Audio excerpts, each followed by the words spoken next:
In this video, you'll learn how to safely and properly load a vehicle onto your trailer. We will also teach you about tongue weight and balancing your load so that your trailer handles better while towing. It's also important to have a proper balance and tongue weight so that you don't put too much stress on your tow vehicle. If you haven't heard of these terms, don't worry, you will by the end of this lesson. Let's start with loading the vehicle. In this scenario, we will be loading a UTV onto a flatbed trailer. This is a very common setup that many of you will be dealing with. First off, you always want to have the trailer hitched up to a vehicle when loading or unloading a vehicle, especially a heavy vehicle. You may think, I don't need to do that, I'll just chock the tires and I'll be fine. While the trailer itself might not roll forwards or backwards very much with the tire chocks, there is a very high chance that the front of the trailer will lift off the ground when driving the vehicle onto the trailer, and you don't want that. It is very dangerous and can damage your trailer or vehicle or even injure someone. So just do yourself a favor and hitch up your trailer when loading and unloading vehicles. Next is your ramps. The most important thing to consider here is the steepness of the ramp.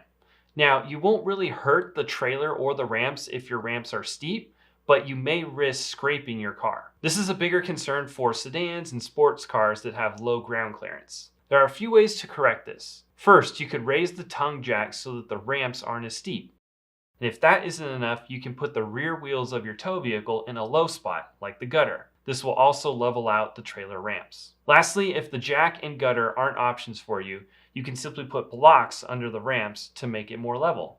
You may need to use a sheet of wood to make a transition from the ground to the ramp and eliminate the lip. But those are three options that you can try to make sure your ramps are at an appropriate angle. One last tip, if your trailer has a drop gate, you want to make sure both sides of the gate are evenly touching the ground so you don't bend and warp the gate when you drive over it. If you warp the gate, it may not shut properly. So if your gate is uneven, slide some blocks under it until it is even. But in this example, our UTV has high ground clearance, so we won't have to worry about ramp angle. Once our ramps are all set up, we can begin to load the vehicle onto the trailer. Make sure nothing is in your way that could get ran over. And it never hurts to have a spotter when loading your trailer. If your vehicle has four-wheel drive and a low range, I recommend using both of those. This prevents tire slippage and allows you to crawl nice and slowly. Take your time driving onto the trailer. The slower you go, the less likely you are to hit anything or cause damages. As you roll forward, make sure your front tires are lined up with the ramps on both sides. If you are off, stop and reposition the vehicle or ramps and try it again. Once I'm lined up, I like to hold that position and drive as straight as possible onto the trailer, sticking my head out the window and looking at my tires. As long as I keep the same distance from the tire to the side of the trailer, I know I have a good clearance on the other side too.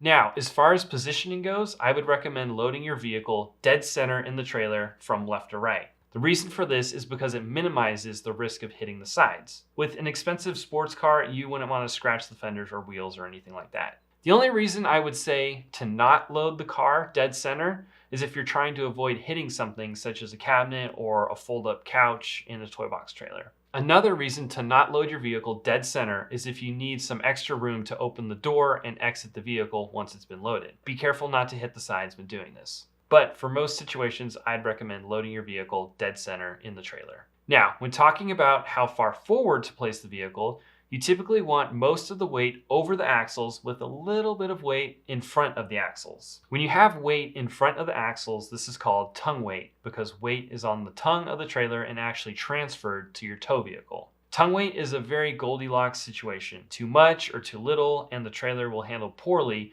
when towing and can overload the tow vehicle. This can be tricky to figure out because each trailer and tow vehicle is different, but my philosophy goes like this. Take note of how your tow vehicle sits when no trailer is connected to it, or even better, take a measurement.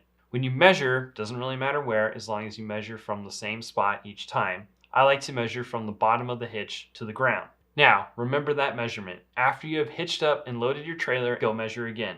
Is the number the same, more, or less?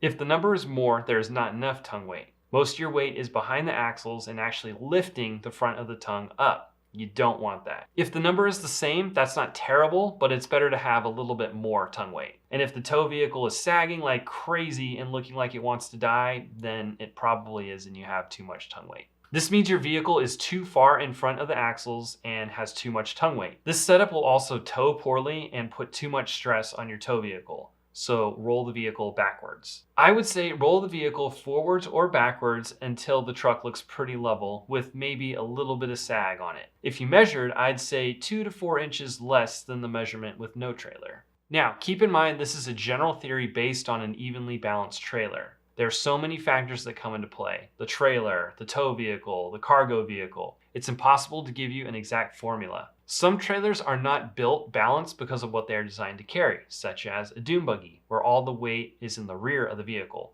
So they build trailers with the axles pushed back just a little bit further to compensate for that. So you'll have to evaluate your own trailer and run your own tests to see what works for you. Disclaimer: be sure to tie down your vehicle before driving, even for test runs. We cover how to properly tie down a vehicle in another video, so be sure to watch that before towing your trailer with cargo. And if you think the setup looks good, but it feels wobbly when driving, then pull over and adjust your cargo vehicle position. Roll it forward to add more tongue weight, or roll it backwards to reduce the tongue weight. You can even get creative and back your cargo vehicle in if that offers better balance and tongue weight for you. You're just going to have to experiment with your setup, but once you figure it out, you'll be able to repeat the setup in the future and the process will be quick and easy.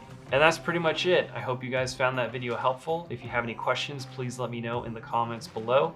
And in the next video, we'll be talking about how to properly tie down your vehicle when you're towing.